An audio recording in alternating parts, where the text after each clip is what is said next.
Crime reporters TV ન્યૂઝમાં આપનું સ્વાગત છે। પાટણ જિલ્લામાં ધોધમાર વરસાદથી શહેરીજનો મુશ્કેલીમાં મુકાયા। પાટણમાં ધોધમાર વરસાદથી મુશ્કેલી, શહેરમાં પ્રવેશતા ગરનાળા પાણીમાં ગરકાવ।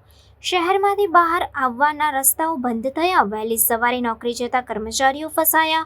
ગરનાળાઓ પાણીમાં ગરકાવ થતા શહેરમાંથી બહાર નીકળવું બન્યું મુશ્કેલ। પાટણ શહેરના હાઈવે પર ટ્રાફિક જામ। સિદ્ધપુરના ગ્રામ્ય વિસ્તારમાં ધોધમાર વરસાદથી જાણે ગામમાંથી નદીના વહેણ વહેતા થયા હોય તેવા દ્રશ્યો સર્જાયા।